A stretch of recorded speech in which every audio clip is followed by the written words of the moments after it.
자, 안녕하세요. 반갑습니다. 자, 오늘은 바로 이제 추석을 앞두고 있기 때문에 오늘의 역사 스캔들 시간은 추석 특집, 추석의 유래, 추석에 하는 풍속들, 그리고 추석의 상차림, 뭐 요런 것들. 여러분들 뭐 거의 다 아시는 거지만 그 중에서 좀 모르는 것도 있으실 수 있으니까 조금 더 이제 역사적인 그런 자료를 통해서 추석에 대해서 더 깊이 있게 알아보는 시간 돼보도록 할게요.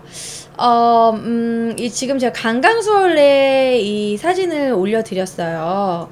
요즘에 요런 거 하는 분들 없죠. 그리고 요즘에는 점점 한복도 잘 안 입는 것 같아요.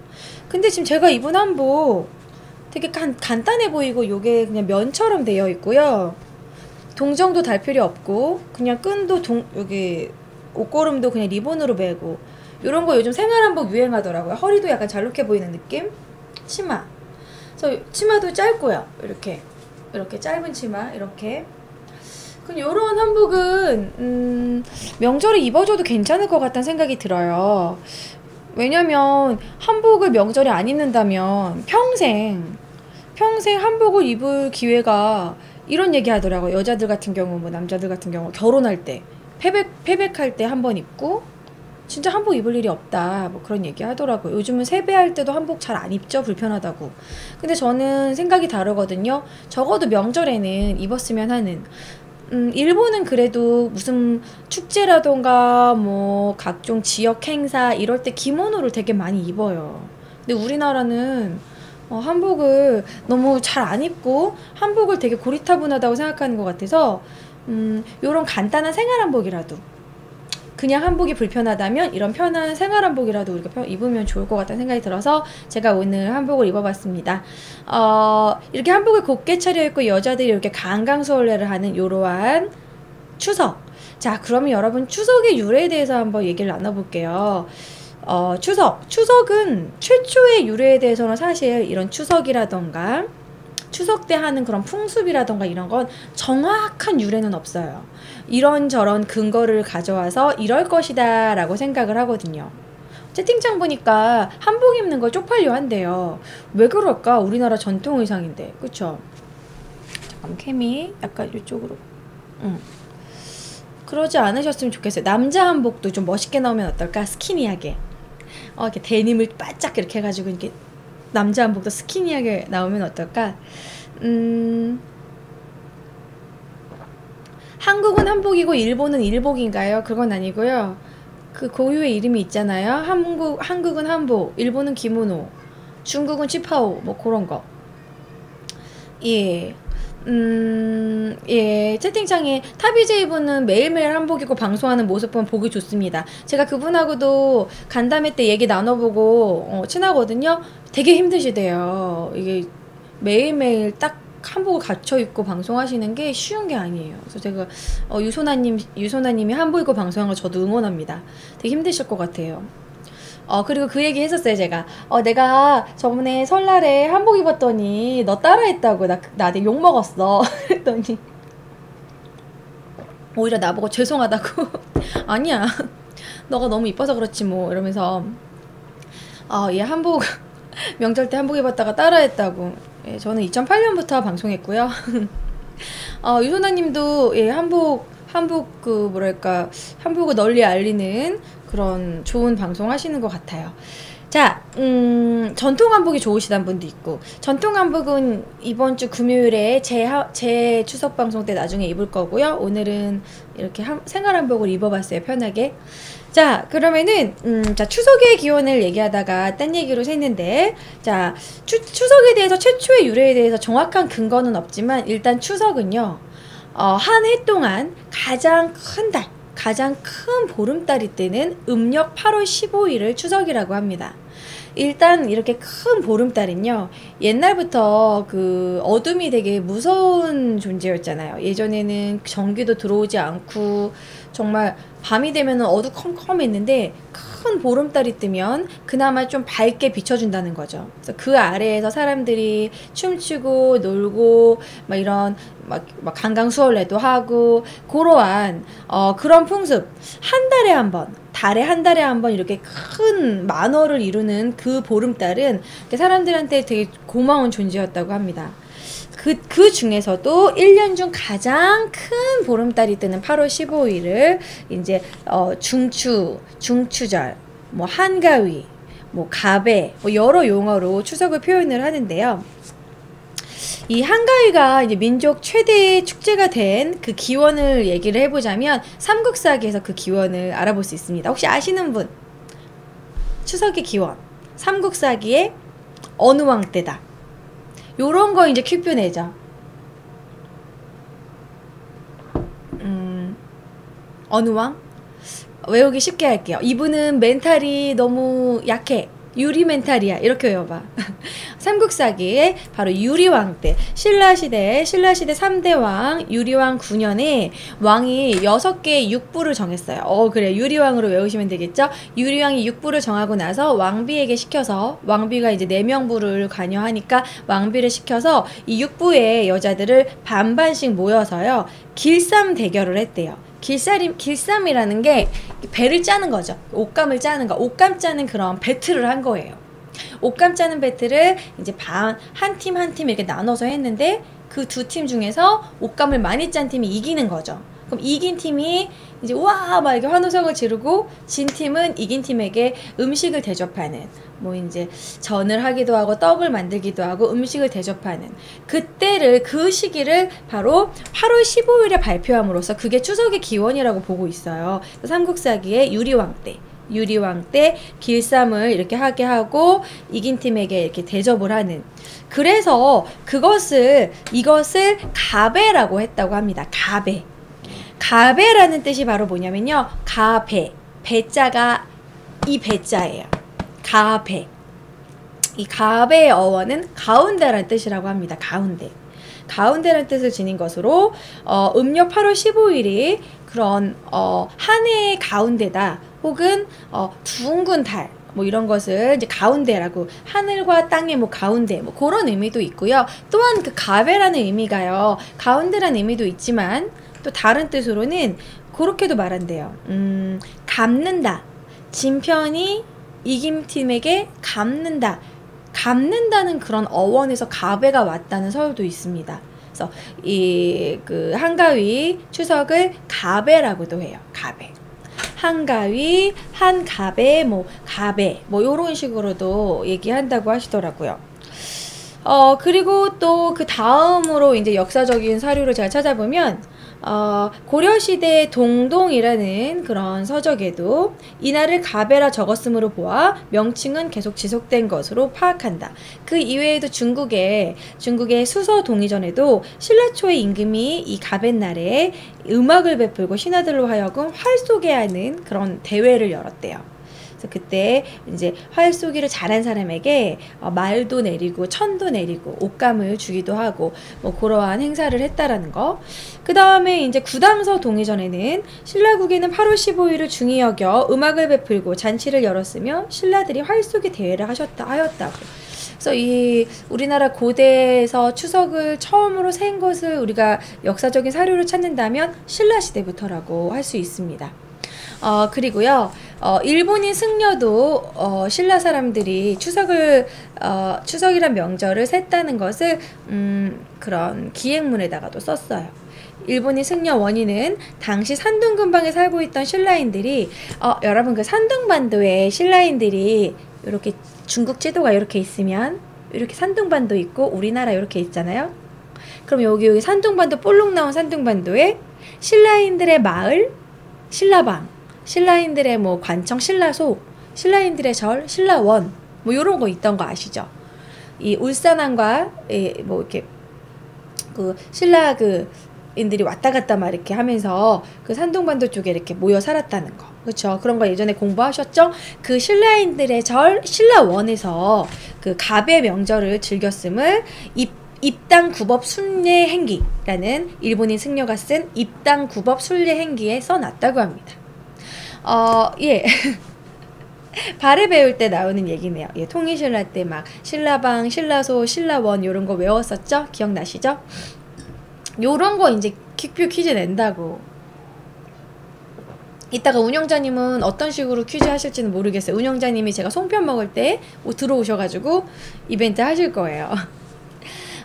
예, 그리고, 이 한가위. 우리가 한가위란 용어를 쓰잖아요. 추석 말고 한가위.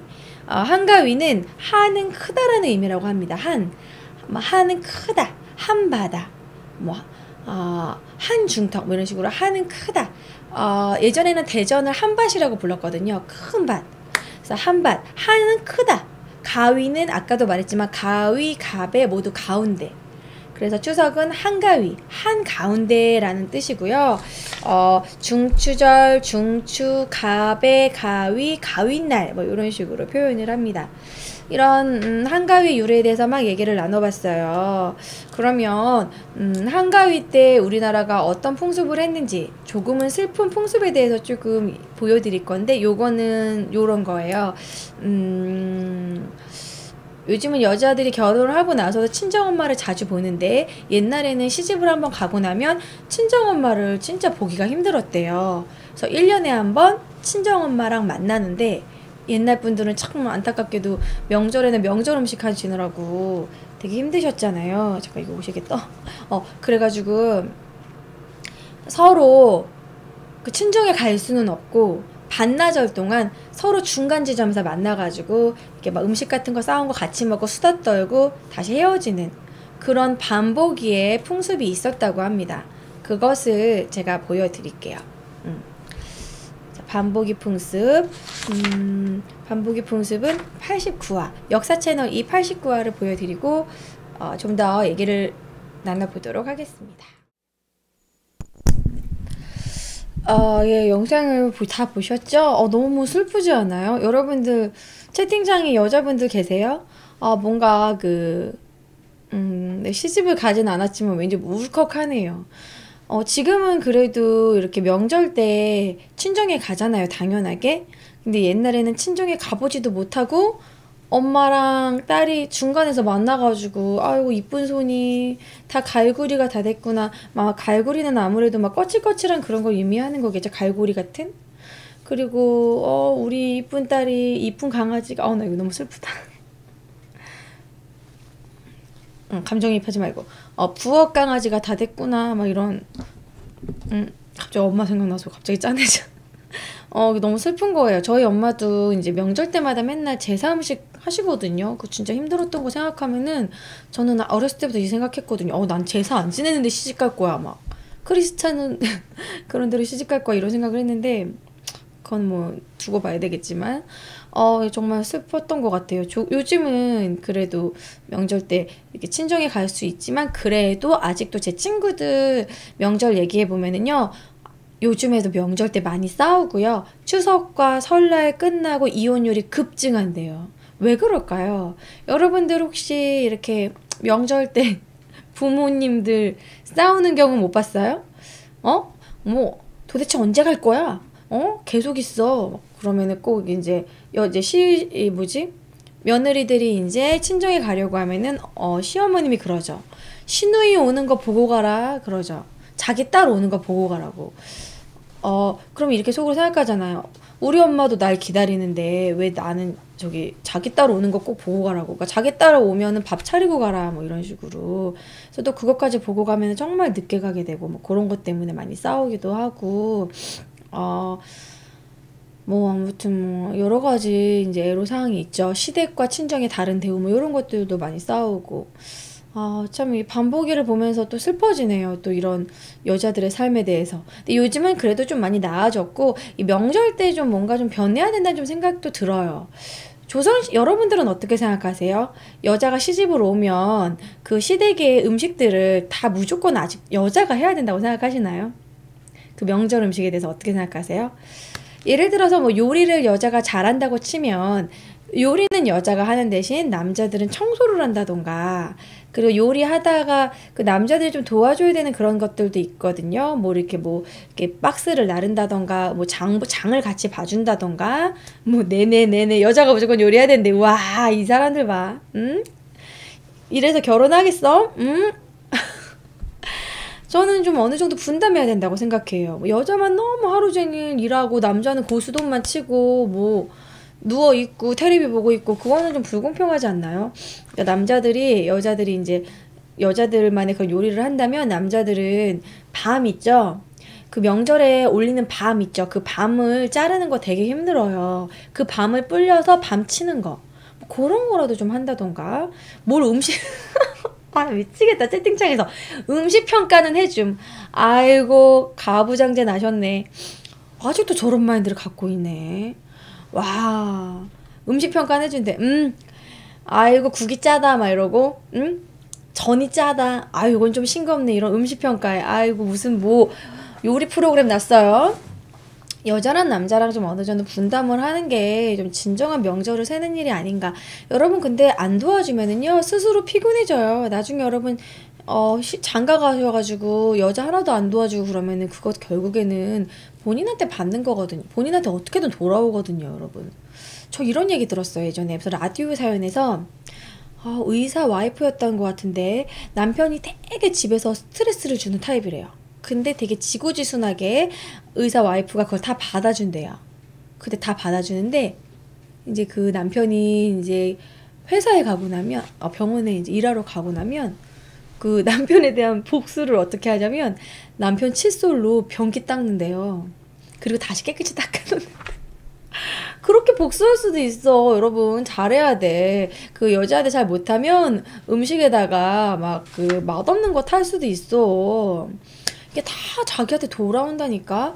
뭐 그런 것도 있던데. 나 그 남녀 탐구 생활에서 본 건데 여자 남자 몰라요. 여자 뭐 남자 여자 몰라요. 뭐 남녀 탐구 생활 뭐 이런 거 보면은 이제 자기 남편한테 복수하는 게 또 뭐가 있냐면 이렇게 음식 그 애들 줄 음식은 깨끗하게 한 다음에 남편 줄 음식은 이렇게 더럽게 이렇게 나물 같은 거 이렇게 정리도 안 하고 더럽게 막 대충 끓여가지고 막 주기도 하고 막 그런 데잖아. 그러니까 여러분들께 부부가 서로 믿고 서로 사랑하는 부부가 되려면 남자도 여자 일을 좀 도와주고 여자도 남자 일을 도와주고 그렇게 해야 된다고 생각해요. 뭐 물론 여자도 남자가 뭐 돈 벌어오면은 집에서 계속 놀고 먹다가 그 월급만 받고 이렇게 막 흥청망청 그렇게 살면 안 되고 그만큼 이렇게 내조를 해야 되지만 남자도 여자 힘든 거 서로 도와주고 그렇게 서로 살아야 된다고 생각해요. 자, 어쨌든 이런 명절 때 방금 반보기를 봤는데 얼마나 슬퍼요. 여자는 친정에도 못 가고 남자는 그 계속 자기네 부모님하고 같이 사는 거잖아요. 그래서 좀 이런 슬픈 현실을 표현하는 남녀 차별의 반복이 정말 너무 슬픈 것 같아요. 하지만 그 애틋함, 그 1년에 한 번 어머니를 이렇게 만나는 그 반복이의 풍습, 지금은 사라졌죠. 근데 또 전 반복이를 보면서 이런 생각도 했어요. 그 친정에 못 가게 한다던가 뭐 그런 것들 때문에 이게 스트레스를 받는 지금의 이제 여자분들이 저걸 보면서 그래도 지금은 저 때보단 낫다라고 조금이라도 위안을 삼으면 어떨까. 근데 그렇게 위안 삼는 것도 화가 나겠죠. 하지만 그 사람이 너무 좋은 막 상황과 나를 비교하는 것보다 더 힘든 상황과 비교해서 차라리 지금이 낫다고 위안을 삼는 게 정신적으로 더 스트레스를 덜 받지 않을까 생각하면서 서로 양보하고 서로 도우면서 제발 이번 추석에는 그렇게 하도록 여러분들이 여기 좀 남자 학생분들 많잖아요. 이게 좀 아버지도 좀 도와줘 이렇게 얘기를 한다던가 아버지가 안 도와주면 아들이라도 설거지라도 도와주는 그런 명절이 됐으면 어떨까 그런 생각이 드네요. 예. 자, 반복이 풍습에 대해서 얘기를 들어봤고요. 자, 그 다음에 그러면 요런 말 들어보셨죠? 한가위라는 건 여러분 풍성하기 때문에 그나마 평생 1년 동안 굶고 힘들게 살았던 가난한 사람들도 한가위에는 어느 정도 그래도 먹을 게 생겨가지고 누군가한테 좀 이렇게 좀 얻더라도 먹을 게 생겨서 풍족하게 먹을 수 있는 1년에 하루 풍족하게 먹을 수 있던 게 바로 추석 한가위였다고 합니다. 왜냐면 시기적으로 이제 막 그 보릿고개도 아닌 이제 그 가을에 추수를 하고 나서 어느 정도 풍요로운 시기였단 말이에요. 그래서 정말 부유한 사람들한테 가가지고 이제 좀 밥 좀 주십시오. 뭐 음식 좀 고기 조금만 주십시오 하면은 좀 얻을 수 있는. 그래서 어느 정도 밥벌이가 되는 그런 좀 풍요로운 시기였기 때문에 아무리 가난한 사람들도 한 상을 차려서 먹었다. 그래서 더도 말고 덜도 말고 한가위만 같아라 라는 이런 말 많이 들어보셨죠? 더도 말고 덜도 말고 한가위만 같아라. 그런 말의 어원을 제가 어디서 나왔는지 찾아봤습니다. 설날은요, 설날도 민족 대명절이고 좋은 날이긴 한데 설날은 추석만큼 음식이 풍요롭진 않았어요, 솔직히. 왜냐면 설날은 이제 겨울 내내 먹고 정말 이게 부유한 사람이 아니면 어려운 사람들은 설날에는 좀 먹을 게 많지 않았죠.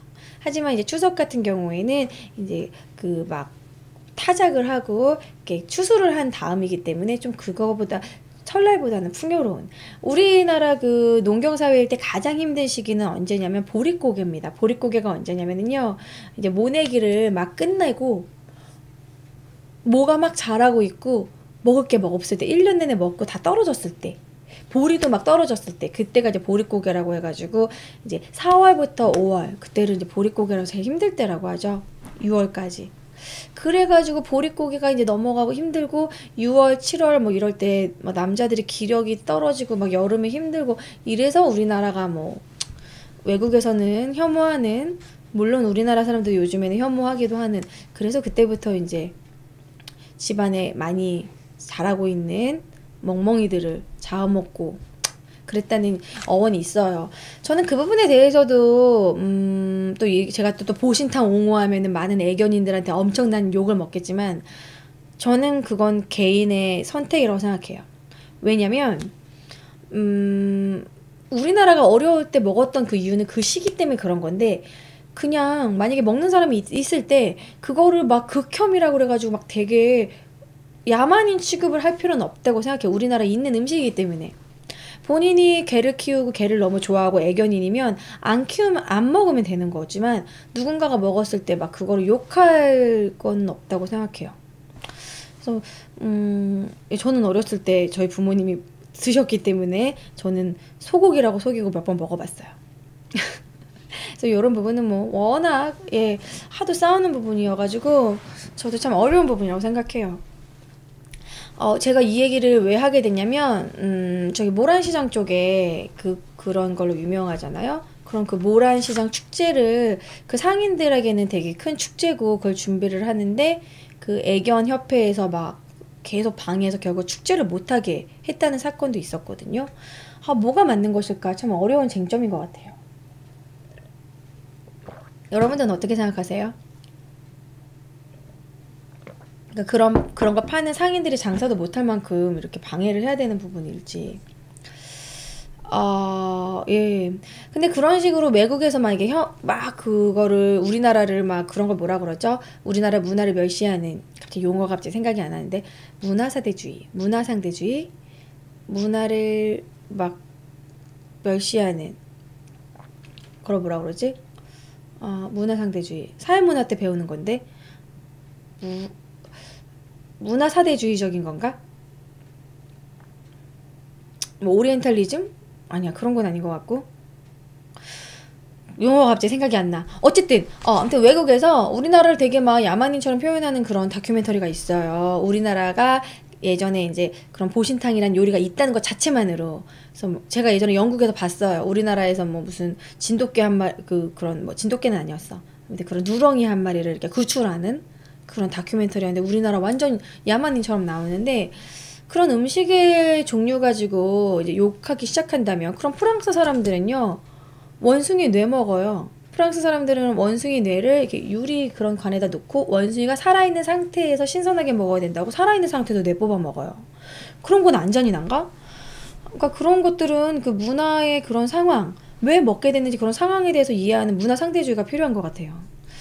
아무튼 그런 부분은 왜 보신탕 얘기가 나는지 모르겠지만 보릿고기 얘기하다가 또 이제 제가 맨날 이렇게 삼천포로 빠져요. 그런 부분은 워낙 쟁점이니까 여기까지 하도록 하겠습니다. 저는 그냥 개인의 취향 그리고 우리나라의 그런 역사적인 상황을 좀 이해해줘야 된다라고 얘기한 거고요.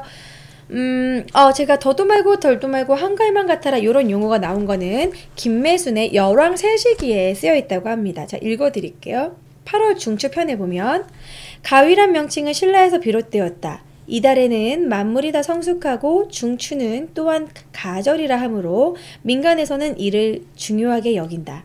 아무리 가난한 벽촌의 집안에서도 예에 따라 모두 쌀로 술을 빚고 닭을 잡아 찬을 만들어 또 온갖 과일을 풍성하게 차려놓는다. 더도 말고 덜도 말고 늘 한가위만 갖기를 바란다 라고 쓰여 있다. 아무래도 1년 중 그나마 수확의 계절이고 먹을 것이 풍부한 계절이었기 때문에 민족 최대의 명절로 추석이 중요하지 않았나. 근데 요즘에는 좀 추석의 규모가 좀 작아지지 않았나 싶어요. 왜냐면 요즘 어린 학생들도 훨씬 설날을 좋아하잖아요. 설날을 왜 좋아할까?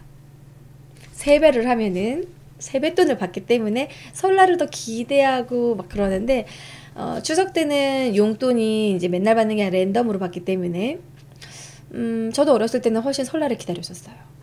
근데 이제 추석 때는, 여러분 추석 때는 뭐 했어요? 추석 때? 저는 어렸을 때 추석 때 민속놀이라고 하면 저는 불꽃놀이 했었어요. 추석 때. 그래서 추석 때는 꼭 불꽃놀이 해야 된다고 생각했거든요.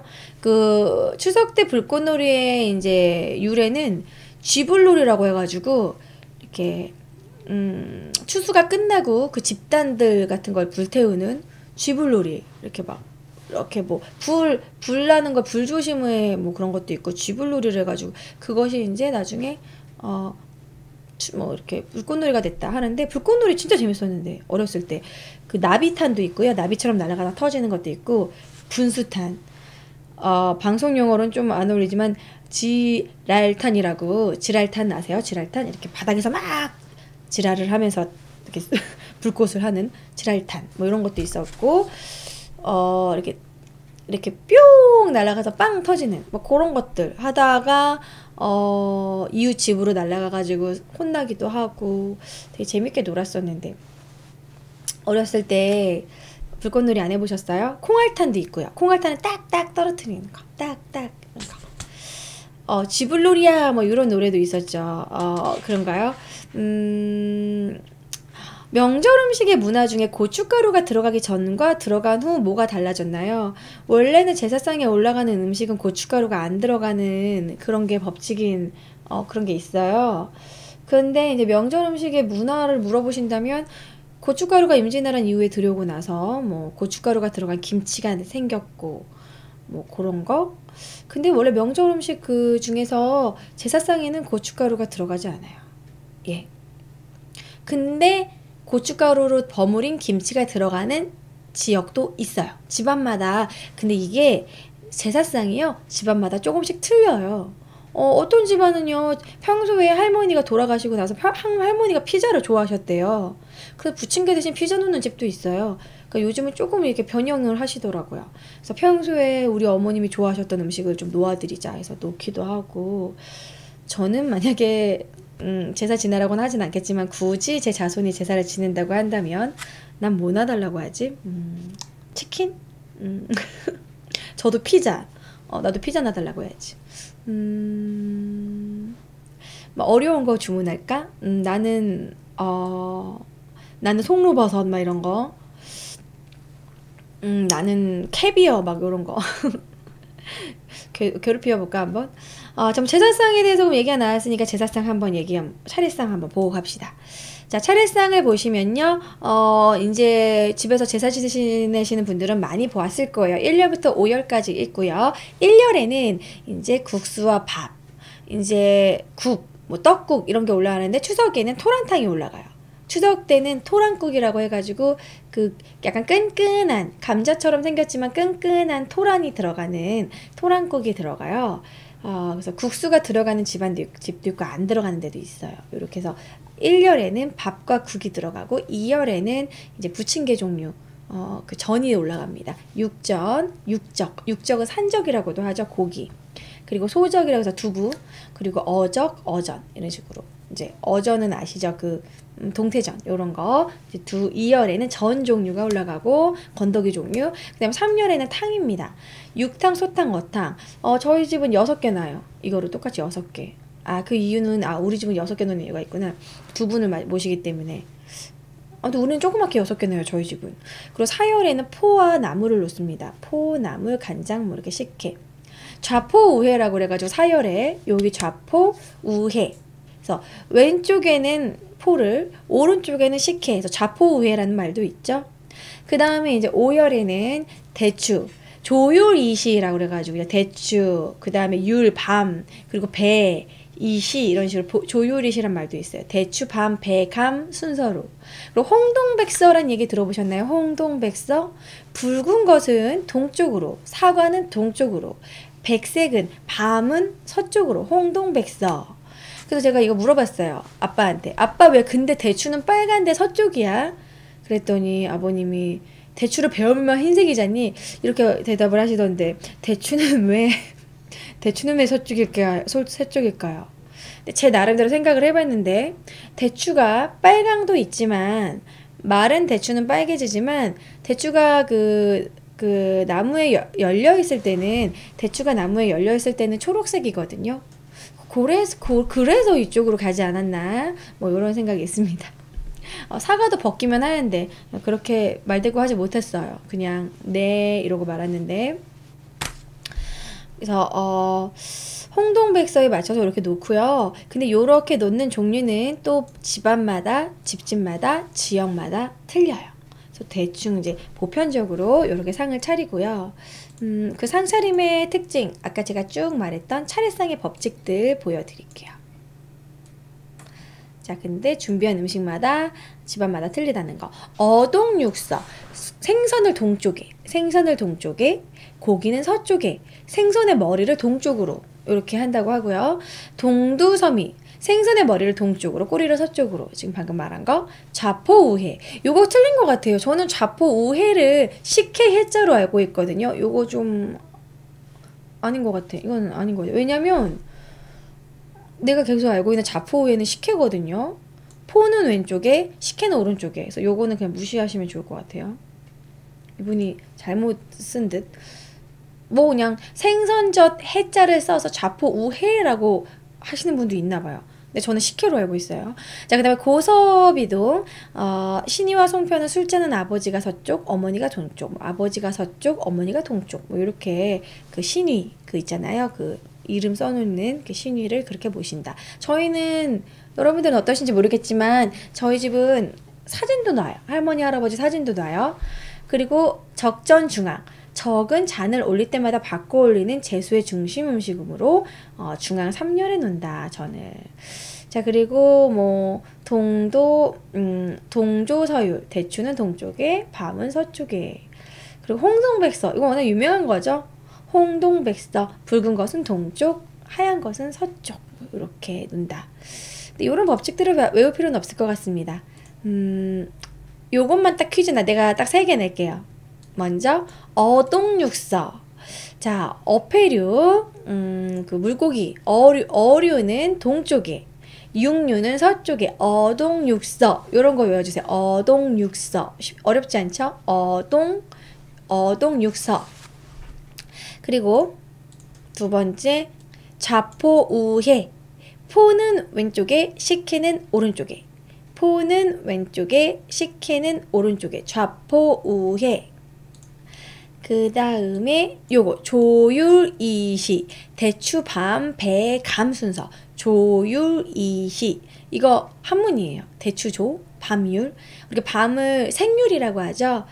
뭐 생률 생률 무슨 조림 이렇게 다 밤을 꿀에다가 이렇게 재는 거를 뭐 생률을 조린 뭐 이런 거 있잖아요. 아무튼 율, 베리자 아시죠? 감시, 홍시할 때 그 시, 조율이시 순서. 대추, 밤, 배, 감. 대추 감이라고 그랬죠 내가 지금. 대추, 밤, 배, 감. 대추, 밤, 배, 감. 이렇게 조율이시 이렇게 외워주시면 좋을 것 같아요. 요런 정도는 외워주시면 나중에 이렇게 차례상에서 아는 척을 하실 수 있다는 거. 아, 이 조율이시 순서로 놔야지.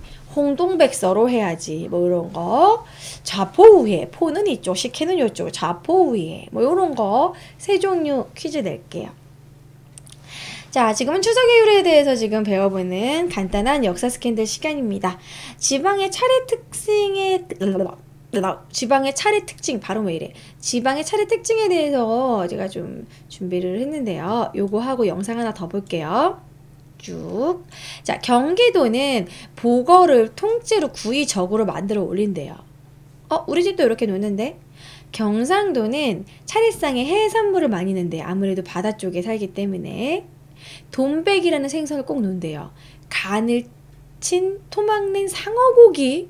우와, 상어고기나 경상도 진짜? 여기 경상도 출신이신 분. 경상도 정말 상어고기나? 와, 대박. 안동 식혜는 나 먹어봤어. 안동 식혜는 식혜가 매워요. 안동 식혜는요, 그 무를 갈아가지고 고춧가루도 들어있어요. 안동 식혜 맛보고서 친구들은 다 뿜었는데 나는 맛있었어. 진짜 상어 고기를 놔. 뭐, 예, 채팅창에 레카메니아님 감사합니다. 오랜만이에요. 우와, 안동식혜 맛 특이해요. 그리고 전라도는 홍어가 들어가요. 전라도 하면 홍어 아닙니까? 그리고, 이제 꼬막 같은 거, 벌교, 꼬막. 벌교에는 꼬막 올리겠죠? 그리고 이제 낙지 같은 거. 낙지 새꼬시고, 이게 낙지 이렇게, 이거 낙지 호롱구이라고 하나? 이게 그, 꼬치에 낙지 이렇게 하는 거. 그것도 올린대요. 특이하다.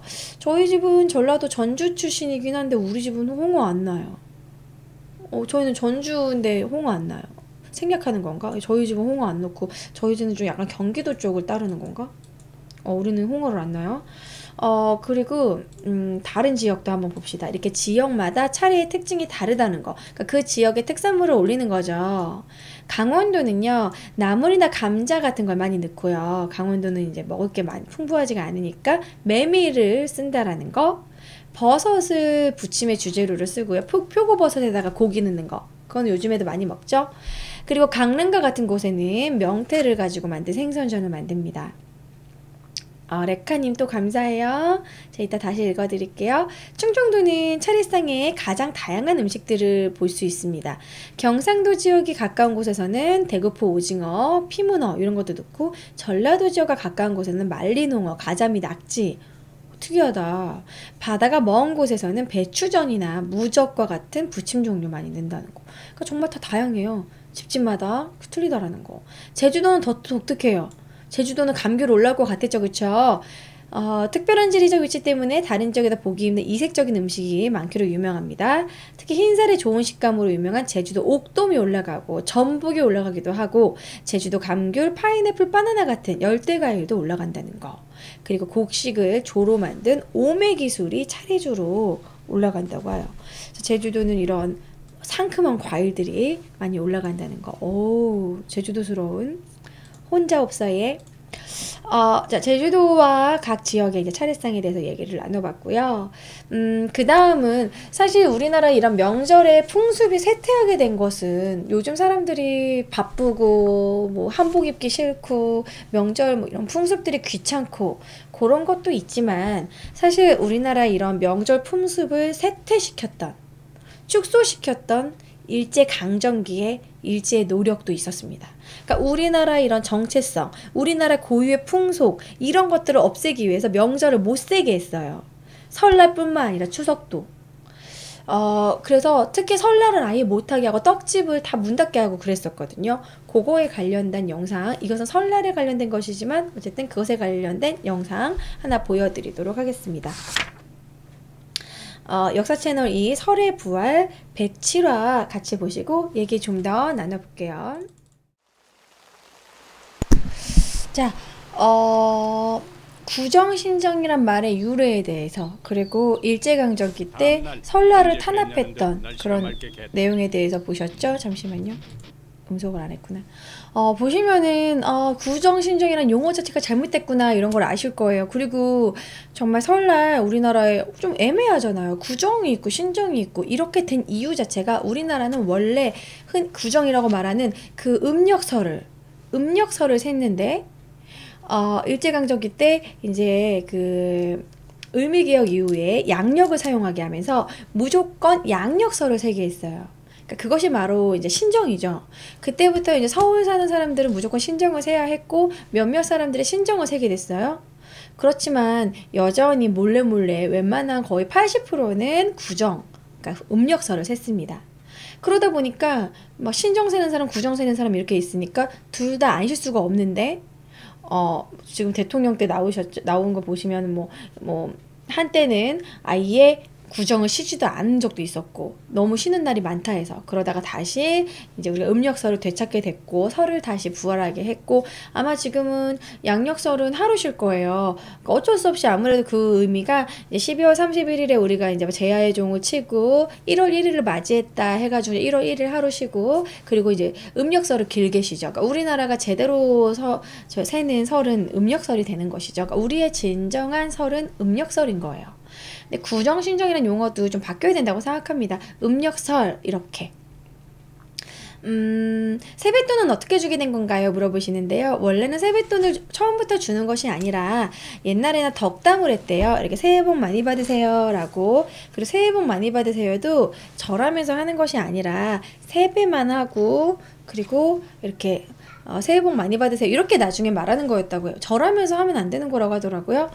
자, 어쨌든 그렇게 하고 나서 이제 덕담을 하시는데요. 한 해 동안 더 건강해라, 아프지 말고 건강해라, 공부 잘해라, 꼭 취직하여라, 뭐 이런 식으로 이렇게 덕담을 해주는 것인데 그 덕담과 함께 이제 그냥 선물 같은 거 주기 시작하면서 이제 덕담을 하면서 이게 약간 그런 거 있잖아요. 내가 썼던 귀중한 뭐 책이다, 내가 썼던 귀중한 어떤 물건이다 이런 식으로 주다가 이제 점점 그것이 돈으로 이제 주게 된 것이죠. 여러분들 만약에 요즘에 설날 때 세배를 했는데 세뱃돈 안 주고 계속 덕담만 하고 있으면 욕할 거죠. 뭐야, 뭐 쓸데없이 덕담이야 막 이러고. 하지만 그 세뱃돈 주실 때 하는 덕담도 꼭 들어주시고 봉투만 갖고 튀지 마시고 예, 덕담도 좀 들어주셨으면 좋겠어요. 이제 설에 대해서 이제 일제강점기 때 설을 탄압했던 거 그뿐만 아니라 추석도 탄압했다라는 거 그런 영상을 보여드렸습니다. 윤영님 팬가입 너무 감사하고요. 추석 때는 그냥 여러분 용돈 정도 받으시기도 하고 안 받으시기도 하죠. 자, 그 다음에 제가 준비한 것은 추석 때 하는 민속놀이랑 음식 같은 거 준비했어요. 이건 여러분들 다 아실 거라고 생각합니다. 민속놀이에 대해서 그 유래에 대해서 좀 얘기를 하고 퀴즈를 해볼 거예요. 그리고 이제 저 송편 먹고 퀴즈하고 그럴 거니까 간단히 한번 같이 얘기 나눠보도록 하겠습니다. 자, 첫 번째 추석의 민속놀이, 풍습, 강강술래를 들 수 있는데 요건 요즘에 거의 안 하죠. 근데 강강술래 유래도 정확히 찾아볼 수는 없지만 임진왜란 당시에 이순신 장군이 전술로도 썼다. 많은 사람들을 강강술래하게 해서 사람이 많아 보이게 했다. 그런 설도 있고요. 실제로 그렇게 했다고 하죠. 그리고 이것이 고대 원시가무에서 유래한 것이라고 보기도 해요. 원시가무가 여러분 아프리카 같은 데 가면은 꼭 동그랗게 이렇게 누워가지고 누운 게 아니라 동그랗게 손잡고 동그랗게 빙빙 돌면서 춤춰요. 그런 원시가무는 웬만한 나라에 다 있어요. 그 원시가무에서 유래했다. 뭔가 이렇게 좀 공동체 의식을 만들기 위한 원시가무. 혹은 이게 다리 이렇게 밝게 뜨면 달은 여자를 상징할까요? 남자를 상징할까요? 강강수월래 다 맞아요. 근데 요즘에는 강강수월래라고 하죠. 강강수월래는 옛날에 그렇게 말했던 거. 다른 여자를 의미합니다. 음기, 남자는 양기. 근데 이렇게 큰 달은 음기가 충만한 달이라고 해서 여자가 출산을 할 수 있는 몸이 된다라는 그런 설이 있었어요. 음양오행설에 의해서. 그래서 가장 충만한 보름달일 때 여자가 합방을 하면 아들을 낳을 확률이 높다. 요런 설 때문에 이 강강수월래가 이제 짝짓기 이런 구혼행위, 약간 여자들의 짝짓기 구혼행위의 춤 그런 식으로 그런 설도 있어요. 그래서 남녀가 이제 눈 맞는 강강수월래를 통해서 이렇게 막 돌면서 그 여자들이 남자가 한 번에 여자를 스킵할 수 있는 그런 휙휙 도니까 이제 아까 걔 괜찮았는데 빨간 저고리 염두에 두고 노란 저고리 괜찮아. 세 번째 보라색 저고리 나쁘지 않아. 색동 귀엽네. 이런 식으로 이렇게 여자들을 빨리 캡처하는 그런 구혼행위도 되지 않았나. 여러 가지 설이 있어요. 강강술래는. 그러다가 원래는 호남 지역에서 시작됐다가 전국으로 확산된 게 강강술래고요. 자, 그 다음에 두 번째 제가 알려드릴 자, 추석 씨름입니다. 추석 민속놀이 씨름. 씨름은 이제 김홍도의 씨름을 보여드리고 있는데 씨름도 종류가 되게 많아요. 예. 씨름의 종류가 서서 하는 씨름, 선씨름이 있고요. 그 다음에 허리에만 띠를 하는 허리, 띠씨름, 띠씨름. 그냥 띠씨름이라고 하면 허리 띠씨름이고요. 우리가 흔히 삿발을 맨다고 하죠. 삿발을 매는 것은 바씨름이라고 해요. 바씨름. 근데 그 삿발을 어디다 거느냐에 따라서 왼쪽을 잡느냐 그럼 왼씨름, 오른쪽을 잡느냐 그럼 오른쪽 씨. 여기가 왼손이야 사실. 나 여기를 밥 먹으니까 좀 좌우반전이라 그래. 아무튼 오른쪽을 받으면 잡으면 오른씨름, 왼쪽을 잡으면 왼씨름 이렇게 말을 하는데요. 요즘은 흔히 삿바로 하죠. 바씨름을 요즘 많이 하죠. 그럼 요 그림은 뭘까요?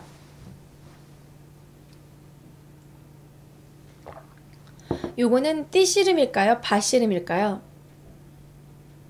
바씨름입니다. 예, 바씨름. 삿발을 하고 있어요. 지금 다리에 삿발 하고 있는 거 보이시죠? 그래서 삿발을 한 조선시대 때 바씨름이라는 거. 그래서 조선시대 이후에 아직도 이제 강호동 씨름 이런 거 다 삿바죠. 바씨름이죠. 띠씨름은 되게 옛날에 했고, 띠씨름은 넘기기 되게 힘들대요. 바씨름을 해야지만 허벅지를 통해서 이렇게 슉 넘기는데, 띠씨름은 더 고난되라고 하더라고요. 씨름의 종류에 대해서 뭐 연령별로 나눈다면 어린아이들 씨름은 애기 씨름이라고 하고, 그리고 젊은이들은 중씨름, 늙은이들, 어른들 그럼 상씨름, 애기 씨름, 중씨름, 상씨름 뭐 이런 식으로 나누기도 합니다. 자, 씨름은요 서로 버티어서 겨룬다 해가지고 그 경상도의 방언 씨루다, 서로 씨루다. 경상도에 씨루다라는 방언 있나요? 너랑 나랑 한번 씨루어 볼까? 이러나요? 씨루다라는 그 어원에서 씨루다가 이제 명사화돼서 씨름이 됐다라고 보고 있고요. 씨름이란 용어가.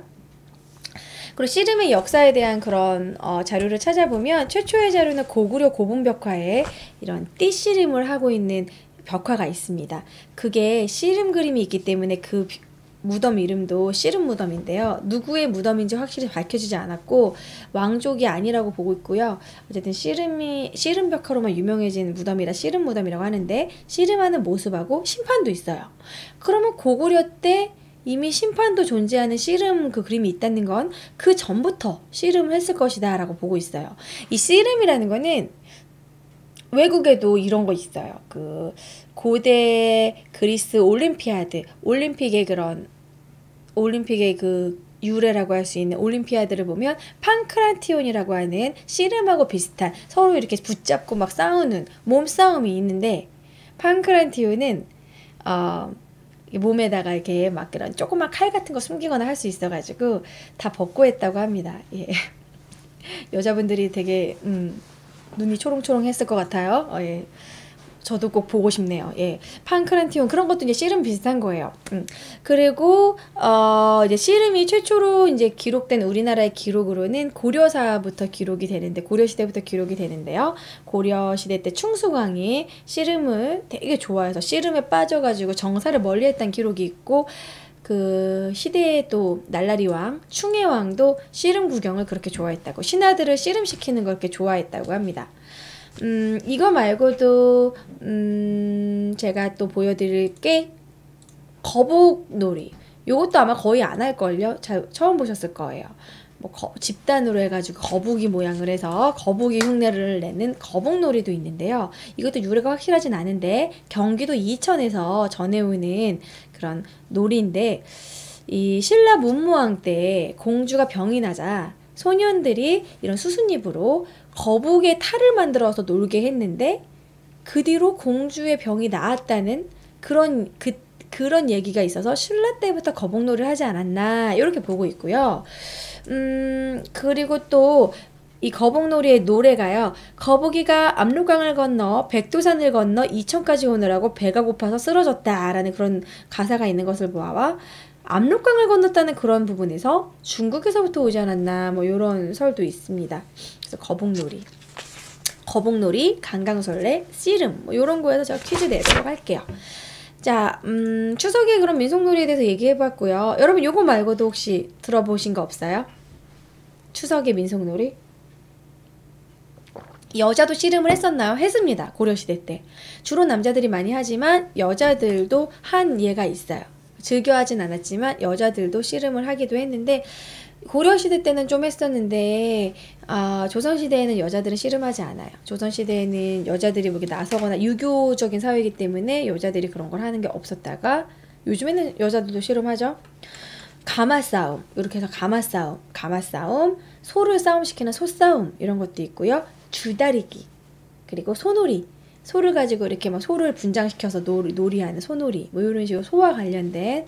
왜냐면 이제 소는 계속 농경사회에 계속 바쁜 위치를 갖고 있잖아요. 막 집 나르고, 막 소가 막 곡괭이질하고. 근데 이제 추석 때는 소가 할 일이 없는 거예요. 이제 다 이제 추석 끝나고. 소가 이제 좀 편해졌다 하면서 소가 이제 점점 꿀 빠는 거야. 이러면서 소 편해졌다. 이래서 소놀이. 뭐 이런 거. 소가 한동안, 1년 동안 고생했다. 뭐 이런 식으로 해가지고. 그 대신 이제 소놀이도 하는 대신 소를 싸움시키는. 소 가지고 뭐 할 거 없나 하면서 소를 싸움시키고 뭐 그런 민속놀이가 있다라는 거. 자, 그러면은 제가 그러면은 추석 그 관련된 영상 하나 마지막으로 보여드리기 전에 음식만 좀 몇 개 보여드리고 저 송편 먹방 할게요. 뭐 추석 뭐 대표 음식은 뭐 워낙 다들 드시니까 뭐 이런 뭐 토란탕. 제가 내일 그 위안부 할머니 분들이 계시는 나눔의 집 가서 토란탕 해요. 잘 해야 되는데 막 떨려요. 잘할 수 있을까? 뭐 오늘 한우랑 지금 제가 방송하기 직전에 막 장 보고 왔거든요. 토란이랑 한우랑 뭐 이런 거 제가 잘 못 살 것 같아서 엄마랑 같이 가서 장 봤어요. 그래서 엄마한테 지금 토란탕 끓이는 걸 배웠는데 사실 한 번도 안 끓여봐가지고 내일 맛이 어떨까? 할머니 분들이 막 안 드시고 이러면 막 죄송해서 어떡할까? 예, 인절미는 제가 못해가지고 인절미는 샀어요. 직접 인절미 이렇게 만들어서 하는 유명한 떡밥간에서 바로 만들어주시는 거 샀고, 원래 전을 하려고 그랬는데 전이 쌓여있더라고요. 그 나눔의 집 갔더니 어제도 드셨고 오늘도 드셨습니다. 그래서 전은 저희가 뺐어요. 그리고 제가 임지금님한테 이거 송편하는 거 시키려고 송편하려고 그랬는데 송편도 막 냉동실에 쌓여있고 또 어디서 송편이 왔어. 송편이 너무 많아. 그래서 송편도 하지 말아달라고 해서 그냥 제가 인절미를 사오는 걸로 했어요. 그래서 이제 소프님이 잡채하시고 그 비룡님이 불고기 하시고 토란탕하고 그 대신 할머니분들이 10분 중에서 5분이 죽을 드신대요. 그래가지고 잣죽을 하기로 했어요. 그래서 그런 거 이제 내일 저희가 음식하는 거 내일 그 나눔의 집 생방송 오전 11시에 좀 빨리 해요. 점심시간에 맞춰서 하기 때문에 그때 보실 수 있고 저는 영상을 하나 보여드린 다음에 그 배고파 죽겠는데 지금 송편 갖고 와서 송편 먹방 하도록 하겠습니다. 제가 지금 먹는 송편은 저희 엄마가 직접 만드는 방앗간에 사오셨어요. 자, 엄마가 명절 때 해야 되는데 지금 미리 할 수 없다고 유명한 데서 사오셨으니까 한번 먹어보도록 하겠습니다. 어머니가 직접 사오신 거니까. 자, 마지막에 보여드릴 영상은요. 엄마가 했다고 했는데 도저히 거짓말 못하겠다. 이걸 뭘로 색깔 냈는지 내가 어떻게 알아. 그 마지막 영상은요.